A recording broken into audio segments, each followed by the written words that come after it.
A Tale. By Wu Cheng'en.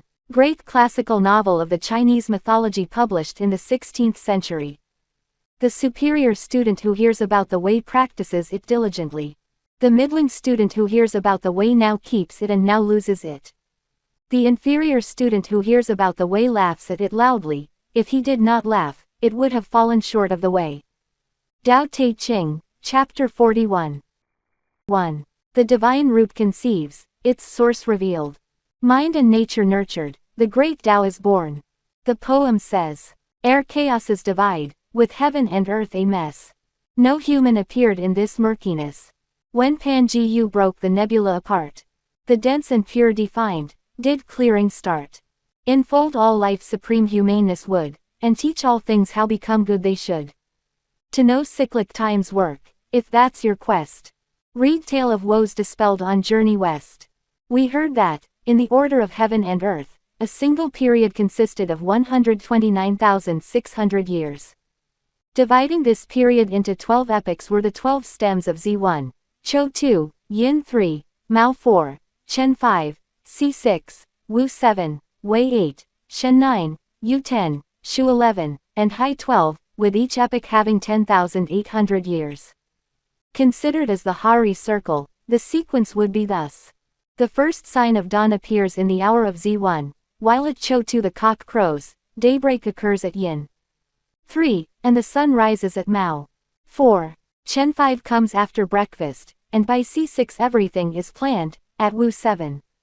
The sun arrives at its meridian, and it declines westward by Wei 8. The evening meal comes during the hour of Shen 9, and the sun sinks completely at Yu 10. Twilight sets in at Shu 11, and people rest by the hour of Hai 12. This sequence may also be understood macrocosmically. At the end of the epoch of Shu 11, heaven and earth were obscure and all things were indistinct. With the passing of 5,400 years, the beginning of Hai 12 was the epoch of darkness.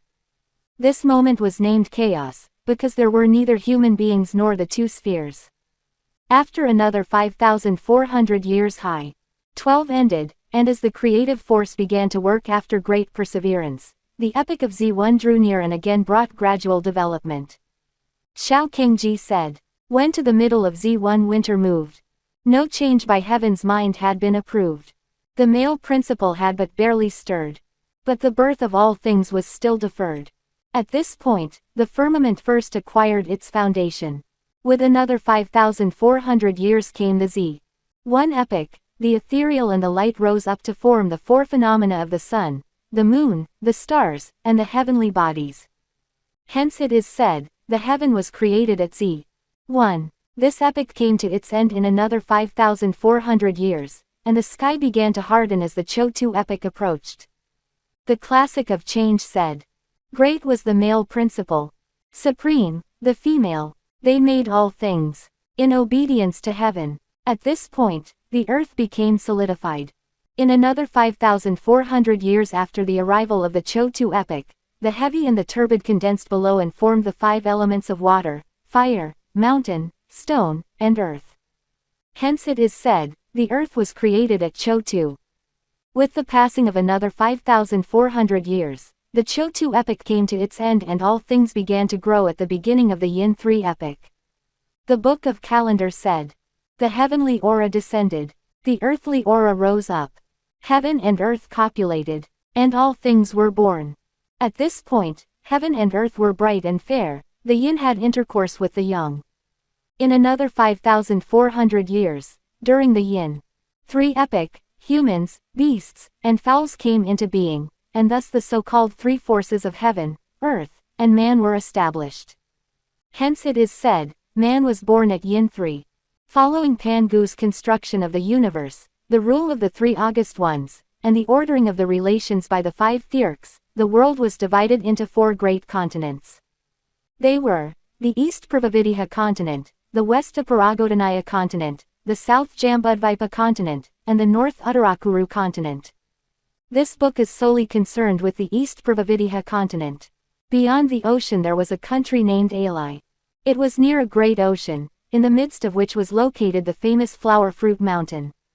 This mountain, which constituted the chief range of the 10 islets and formed the origin of the 3 islands, came into being after the creation of the world. As a testimonial to its magnificence, there is the following poetic rhapsody. Its majesty commands the wide ocean. Its splendor rules the jasper sea. Its majesty commands the wide ocean, when, like silver mountains, the tide sweeps fishes into caves. Its splendor rules the jasper sea, when snow-like billows send forth serpents from the deep. On the southwest side pile up tall plateaus. From the eastern sea arise soaring peaks. There are crimson ridges and portentous rocks, precipitous cliffs and prodigious peaks. Atop the crimson ridges, phoenixes sing in pairs. Before precipitous cliffs, the unicorn singly rests. At the summit is heard the cry of golden pheasants. In and out of stony caves are seen the strides of dragons. In the forest are long-lived deer and immortal foxes. On the trees are divine fowls and black cranes. Strange grass and flowers never wither. Green pines and cypresses always keep their spring. Immortal peaches are ever fruit-bearing. Lofty bamboos often detain the clouds. Within a single gorge the creeping vines are dense. The grass color of meadows all around is fresh. This is indeed the pillar of heaven, where 100 rivers meet. The earth's great axis, in 10,000 kalpas unchanged. There was on top of that very mountain an immortal stone, which measured 36 feet and 5 inches in height and 24 feet in circumference. The height of 36 feet and 5 inches corresponded to the 365 cyclical degrees, while the circumference of 24 feet corresponded to the 24 solar terms of the calendar. On the stone were also 9 perforations and 8 holes, which corresponded to the palaces of the 9 constellations and the 8 trigrams. Though it lacked the shade of trees on all sides, it was set off by epidendrums on the left and right. Since the creation of the world, it had been nourished for a long period by the seeds of heaven and earth and by the essences of the sun and the moon, until, quickened by divine inspiration, it became pregnant with a divine embryo.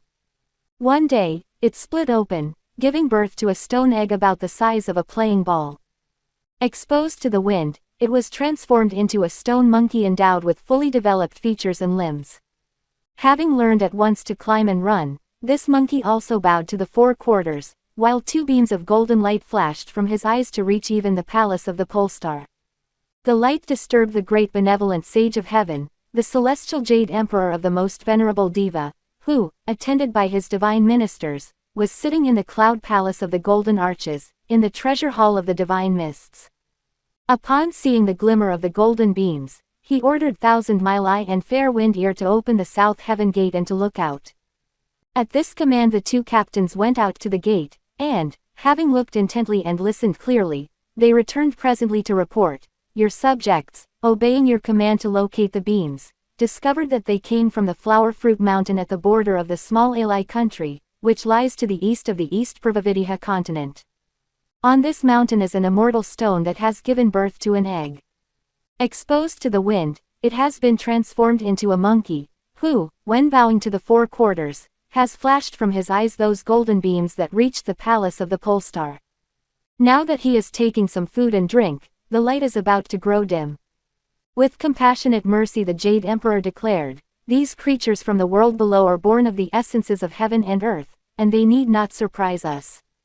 That monkey in the mountain was able to walk, run, and leap about. He fed on grass and shrubs, drank from the brooks and streams, gathered mountain flowers, and searched out fruits from trees.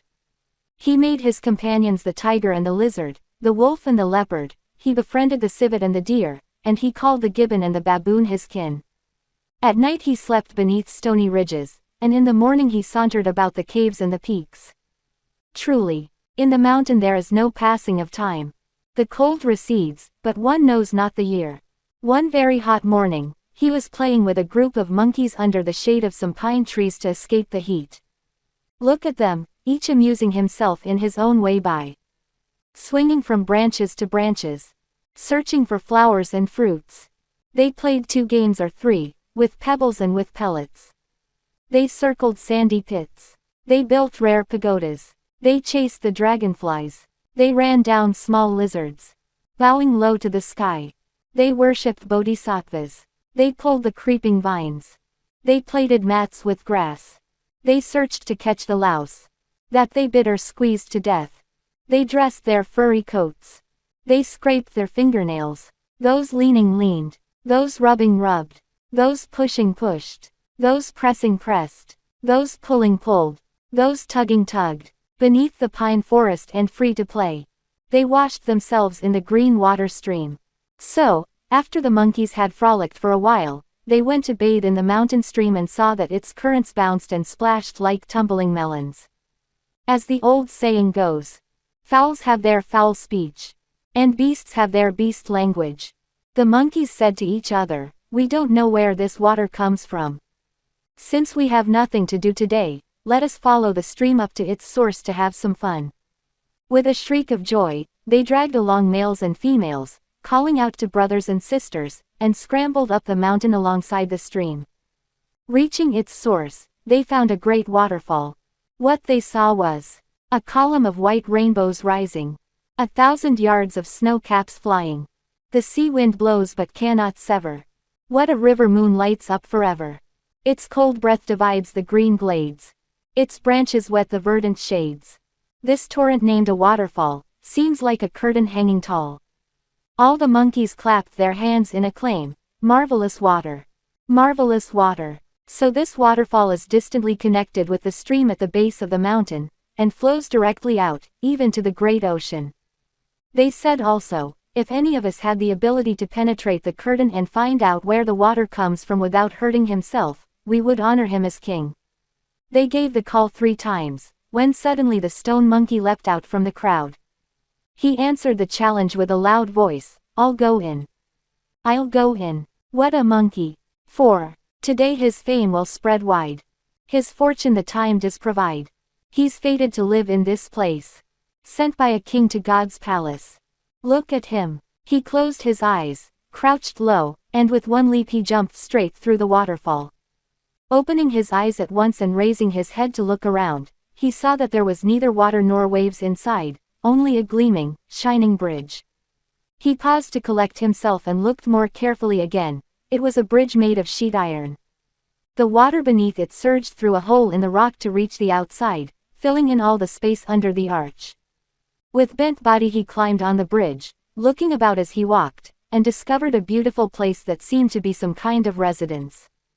Then he saw fresh mosses piling up indigo, white clouds like jade afloat, and luminous sheens of mist and smoke, empty windows, quiet rooms, and carved flowers growing smoothly on benches, stalactites suspended in milky caves, rare blossoms voluminous over the ground. Pans and stoves near the wall show traces of fire. Bottles and cups on the table contain leftovers. The stone seats and beds were truly lovable. The stone pots and bowls were more praiseworthy. There were, furthermore, a stalk or 2 of tall bamboos, and 3 or 5 sprigs of plum flowers, with a few green pines always draped in rain. This whole place indeed resembled a home. After staring at the place for a long time, he jumped across the middle of the bridge and looked left and right. There in the middle was a stone tablet on which was inscribed in regular, large letters: "The blessed land of Flower Fruit Mountain. The cave heaven of Water Curtain Cave."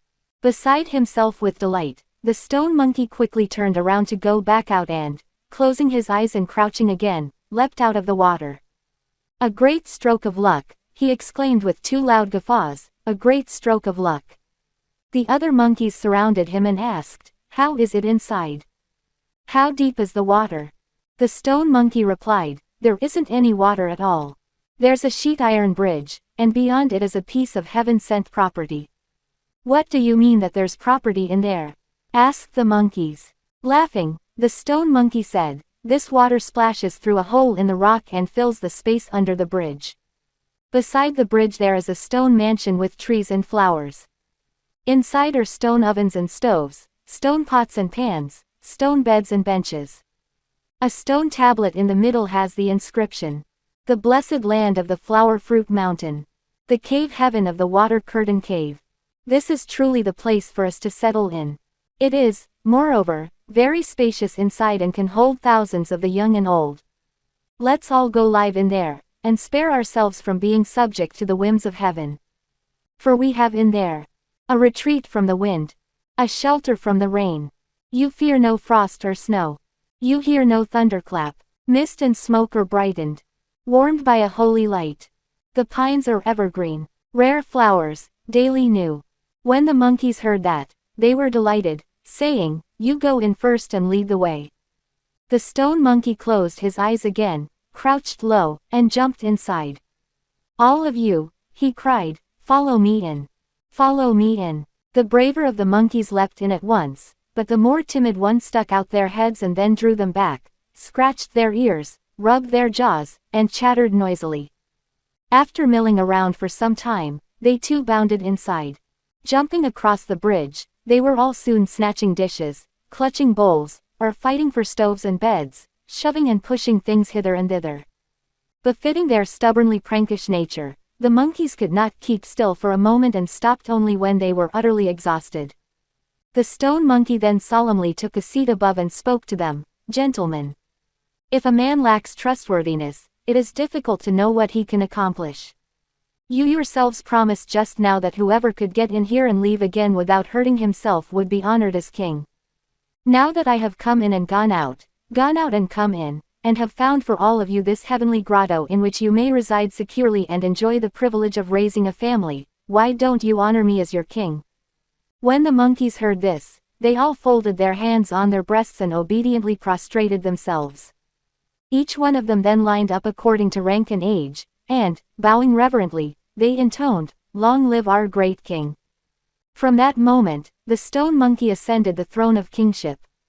He did away with the word stone in his name and assumed the title, Handsome Monkey King. There is a testimonial poem that says, "Triple spring mated to beget all things. A divine stone quickened by the sun and moon, changed from egg to ape to reach the great way. Lone name and surname matched elixir made. Formless inside he yields no image known. His outward guise coheres in action shown. In every age all persons will yield to him. Hailed a king, a sage, he is free to roam." The handsome Monkey King thus led a flock of gibbons and baboons, some of whom were appointed by him as his officers and ministers. They toured the flower fruit mountain in the morning, and they lived in the water curtain cave by night. Living in concord and sympathy, they did not mingle with bird or beast but enjoyed their independence in perfect happiness. For such were their activities. In the spring they gathered flowers for food and drink. In the summer they went in quest of fruits for sustenance. In the autumn they amassed taros and chestnuts to ward off time. In the winter they searched for yellow sperms to live out the year. The handsome Monkey King had enjoyed this insouciant existence for 300 or 400 years when one day, while feasting with the rest of the monkeys, he suddenly grew sad and shed a few tears. Alarmed, the monkeys surrounding him bowed down and asked, "What is disturbing the great king?" The Monkey King replied, "Though I am very happy at the moment, I am a little concerned about the future. Hence I'm distressed." The monkeys all laughed and said, "The great king indeed does not know contentment. Here we daily have a banquet on an immortal mountain in a blessed land, in an ancient cave on a divine continent. We are not subject to the unicorn or the phoenix, nor are we governed by the rulers of mankind. Such independence and comfort are immeasurable blessings. Why, then, does he worry about the future?" The Monkey King said, "Though we are not subject to the laws of man today, nor need we be threatened by the rule of any bird or beast, old age and physical decay in the future will disclose the secret sovereignty of Yama, king of the underworld. If we die, shall we not have lived in vain, not being able to rank forever among the heavenly beings?" When the monkeys heard this, they all covered their faces and wept mournfully, each one troubled by his own impermanence. But look! From among the ranks of bareback monkeys suddenly leapt forth and cried aloud, "If the great king is so farsighted, it may well indicate the sprouting of his religious inclination. There are, among the 5 major divisions of all living creatures, only 3 species that are not subject to Yama, king of the underworld." The Monkey King said, "Do you know who they are?" The monkey said, "They are the Buddhas, the immortals, and the holy sages. These 3 alone can avoid the wheel of transmigration as well as the process of birth and destruction, and live as long as heaven and earth, the mountains and the streams." "Where do they live?" asked the Monkey King. The monkey said, "They do not live beyond the world of the Jambudvipa, for they dwell within ancient caves on immortal mountains. When the Monkey King heard this, he was filled with delight, saying, "Tomorrow I shall take leave of you all and go down the mountain. Even if I have to wander with the clouds to the corners of the sea or journey to the distant edges of heaven, I intend to find these three kinds of people. I will learn from them how to be young forever and escape the calamity inflicted by King Yama." Lo, this utterance at once led him to leap free of the transmigration net and be the great sage, equal to heaven. All the monkeys clapped their hands in acclamation, saying, "Wonderful! Wonderful! Tomorrow we shall scour the mountain ranges to gather plenty of fruits, so that we may send the great king off with a great banquet." Next day the monkeys duly went to gather immortal peaches, to pick rare fruits, to dig out mountain herbs, and to chop yellow sperms. They brought in an orderly manner every variety of orchids and epidendrums, exotic plants and strange flowers. They set out the stone chairs and stone tables, covering the tables with immortal wines and food. Look at the golden balls and pearly pellets. Red ripeness and yellow plumpness. Golden balls and pearly pellets are the cherries. Their colors truly luscious. Red ripeness and yellow plumpness are the plums, their taste, a fragrant tartness. Fresh lungans, of sweet pulps and thin skins. Fiery lychees, of small pits and red sacs. Green fruits of the pyrus are presented by the branches. The loquats yellow with buds are held with their leaves. Pears like rabbit heads and dates like chicken hearts. Dispel your thirst, your sorrow, and the effects of wine. Fragrant peaches and soft almonds are sweet as the elixir of life. Crisply fresh plums and strawberries are sour like cheese and buttermilk. Red pulps and black seeds compose the ripe watermelons. 4 cloves of yellow rind enfold the big persimmons. When the pomegranates are split wide, cinnabar grains glisten like specks of ruby. When the chestnuts are cracked open, their tough bronze are hard like cornelian. Walnut and silver almonds fare well with tea. Coconuts and grapes may be pressed into wine. Hazelnuts, yews, and crabapples overfill the dishes. Kumquats, sugarcanes, tangerines, and oranges crowd the table. Sweet yams are baked, yellow sperms overboiled, the tubers minced with seeds of water lily, and soup in stone pots simmers on a gentle fire. Mankind may boast its delicious dainties, but what can best the pleasure of mountain monkeys? The monkeys honored the Monkey King with the seat at the head of the table, while they sat below according to their age and rank. They drank for a whole day, each of the monkeys taking a turn to go forward and present the Monkey King with wine, flowers, and fruits. The next day the Monkey King rose early and gave the instruction, "Little ones, cut me some pine wood and make me a raft.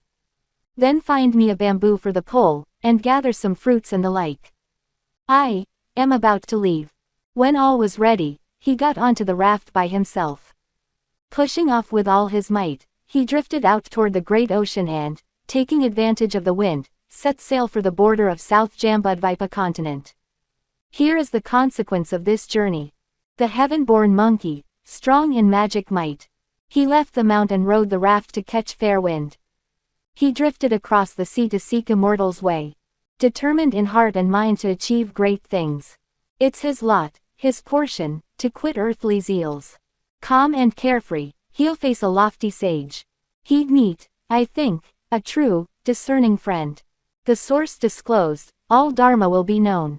It was indeed his fortune that, after he boarded the wooden raft, a strong southeast wind, which lasted for days, sent him to the northwestern coast, the border of the South Jambudvipa continent. He took the pole to test the water, and, finding it shallow one day, he abandoned the raft and jumped ashore. On the beach there were people fishing, hunting wild geese, digging clams, and draining salt. He approached them and, making a weird face and some strange antics, he scared them into dropping their baskets and nets and scattering in all directions. One of them could not run and was caught by the Monkey King, who stripped him of his clothes and put them on himself, aping the way humans wore them. With a swagger he walked through counties and prefectures, imitating human speech and human manners in the marketplaces. He rested by night and dined in the morning, but he was bent on finding the way of the Buddhas, immortals, and holy sages, on discovering the formula for eternal youth. He saw, however, that the people of the world were all seekers after profit and fame. There was not one who showed concern for his appointed end. This is their condition. When will end this quest for fortune and fame? This tyrant of early rising and retiring late. Riding on mules they long for noble steeds. By now prime ministers, they hope to be kings. For food and raiment they suffer stress and strain. Never fearing Yama's call to reckoning. Seeking wealth and power to give to sons of sons. There's not one ever willing to turn back. The Monkey King searched diligently for the way of immortality, but he had no chance of meeting it. Going through big cities and visiting small towns, he unwittingly spent 8 or 9 years on the South Jambudvipa continent before he suddenly came upon the great Western Ocean. He thought that there would certainly be immortals living beyond the ocean, so, having built himself a raft like the previous one, he once again drifted across the Western Ocean until he reached the West Aparagodanaya continent. After landing, he searched for a long time, when all at once he came upon a tall and beautiful mountain with thick forests at its base. Since he was afraid neither of wolves and lizards nor of tigers and leopards, he went straight to the top to look around. It was indeed a magnificent mountain. 1,000 peaks stand like rows of spears. Like 10,000 cubits of screen widespread. The sun's beams lightly enclose the azure mist.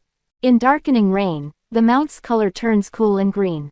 Dry creepers entwine old trees. Ancient fords edge secluded paths. Rare flowers and luxuriant grass. Tall bamboos and lofty pines. Tall bamboos and lofty pines. For 10,000 years grow green in this blessed land. Rare flowers and luxuriant grass. In all seasons bloom as in the Isles of the Blessed.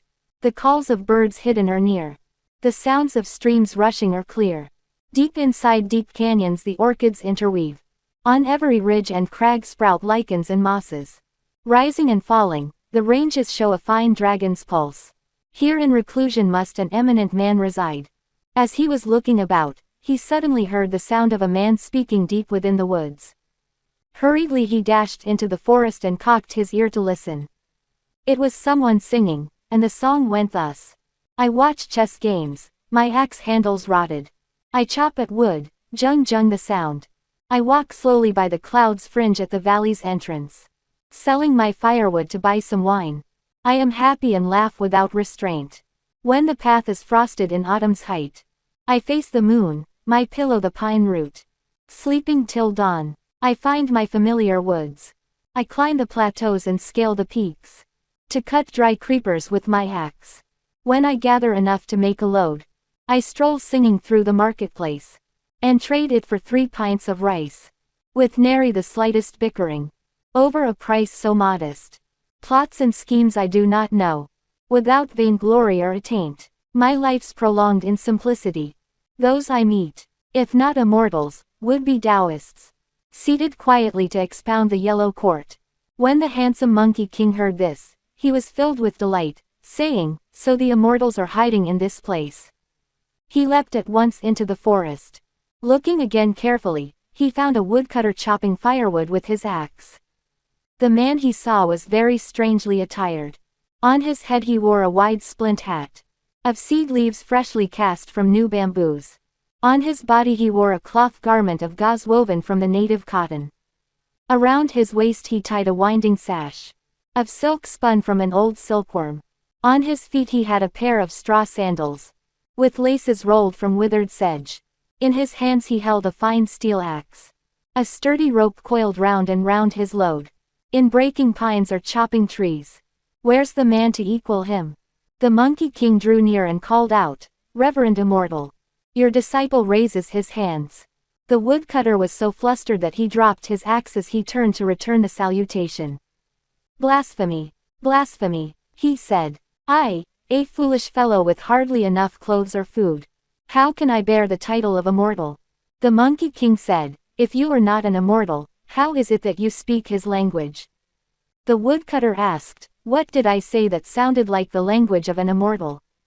The Monkey King explained, when I came just now to the forest's edge, I heard you singing, those I meet, if not immortals, would be Taoists, seated quietly to expound the yellow court. The yellow court contains the perfected words of the way and virtue. What can you be but an immortal? Laughing, the woodcutter said, I can tell you this much. The tune of that lyric is named, A Court Full of Blossoms, and it was taught to me by an immortal, a neighbor of mine. He saw that I had to struggle to make a living and that my days were full of worries, so he told me to recite the poem whenever I was troubled. This, he said, would both comfort me and rid me of my difficulties. It happened that I was anxious about something just now, so I sang the song. It didn't occur to me that I would be overheard. The Monkey King said, "If you are a neighbor of the immortal, why don't you follow him in the cultivation of the way? Wouldn't it be nice to learn from him the formula for eternal youth?" The woodcutter replied, "My lot has been a hard one all my life. When I was young, I was indebted to my parents' nurture until I was 8 or 9. As soon as I began to have some understanding of human affairs, my father unfortunately died, and my mother remained a widow. I had no brothers or sisters, so there was no alternative but for me alone to support and care for my mother. Now that my mother is growing old, all the more I dare not leave her. Moreover, my fields are rather barren and desolate, and we haven't enough food or clothing.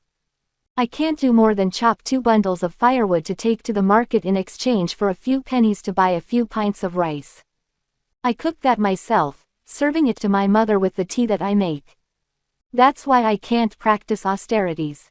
The Monkey King said, "According to what you have said, you are indeed a gentleman of filial piety, and you will certainly be rewarded in the future. I hope, however, that you will show me the way to the immortal's abode, so that I may reverently call upon him." "It's not far," the woodcutter said. "This mountain is called the Mountain of Mind and Heart, and in it is the cave of Slanting Moon and 3 stars.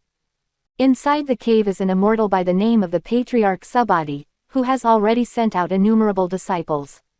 Even now there are 30 or 40 persons who are practicing austerities with him. Follow this narrow path and travel south for about 7 or 8 miles, and you will come to his home."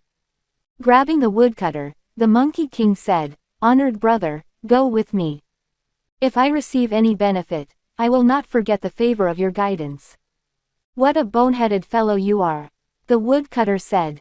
"I have just finished telling you these things, and you still don't understand.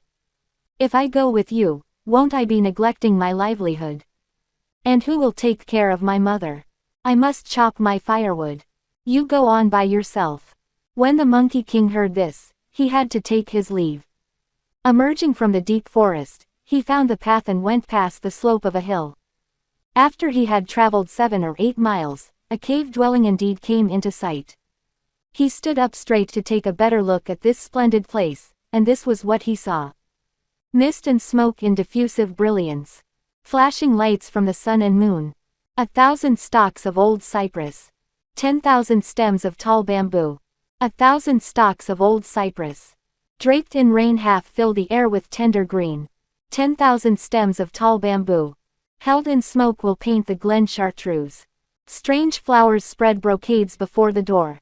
Jade-like grass emits fragrance beside the bridge. On ridges protruding grow moist green lichens. On hanging cliffs cling the long blue mosses. The cries of immortal cranes are often heard. Once in a while a phoenix soars overhead. When the cranes cry, their sounds reach through the marsh to the distant sky. When the phoenix soars up, its plume with 5 bright colors embroiders the clouds. Black apes and white deer may come or hide. Gold lions and jade elephants may leave or bide.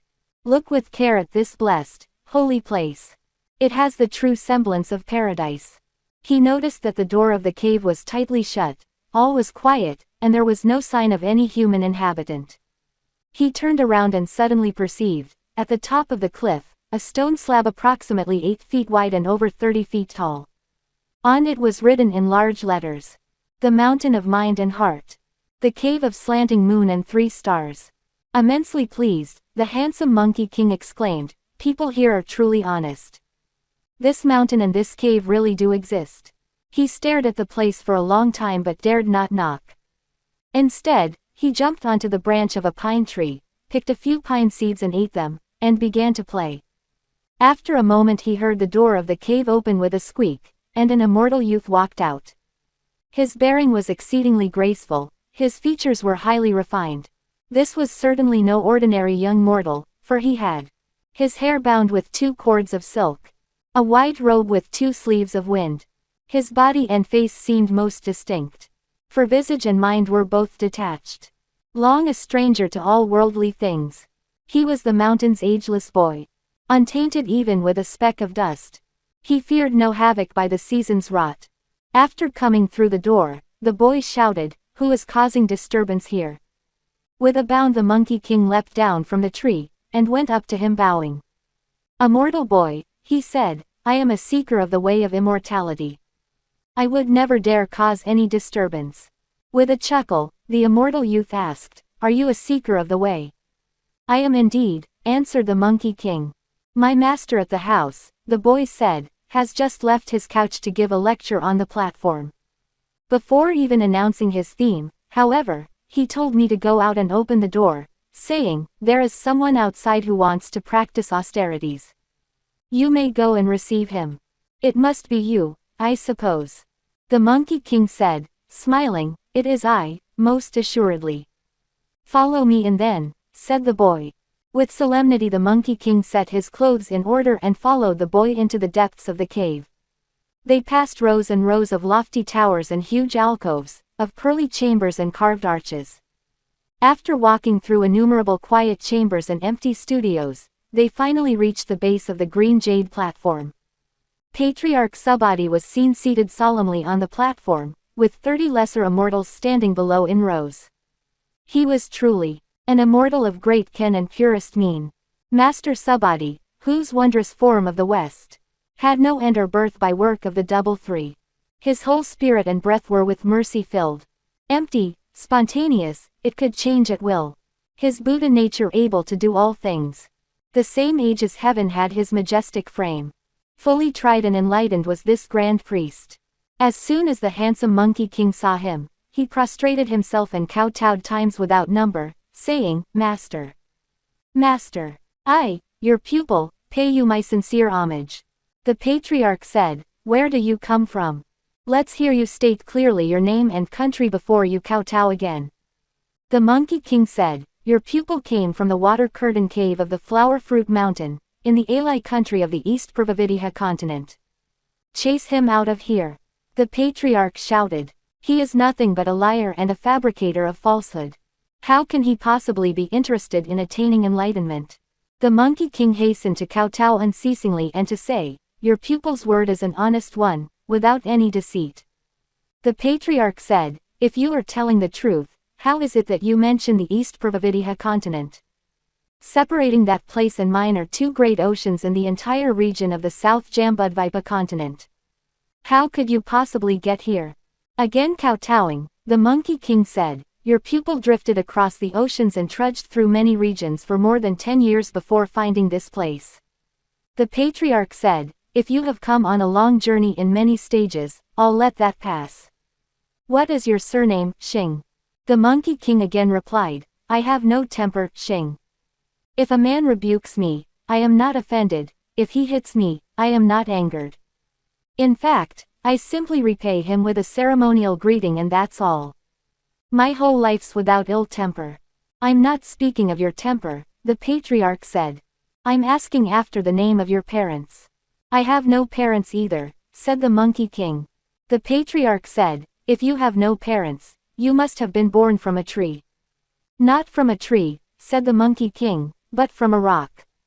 I recall that there used to be an immortal stone on the Flower Fruit Mountain. I was born the year the stone split open." When the patriarch heard this, he was secretly pleased, and said, "Well, evidently you have been created by heaven and earth. Get up and show me how you walk." Snapping erect, the Monkey King scurried around a couple of times. The patriarch laughed and said, "Though your features are not the most attractive, you do resemble a pignolia-eating monkey, Husin. This gives me the idea of taking a surname for you from your appearance. I intended to call you by the name Hu. If I drop the animal radical from this word, what's left is a compound made up of the two characters, Gu and U. Gu means aged and U means female, but an aged female cannot reproduce. Therefore, it is better to give you the surname of Sun. If I drop the animal radical from this word, what we have left is the compound of Z and She. Z means a boy and She means a baby, and that name exactly accords with the fundamental doctrine of the baby boy. So your surname will be Sun.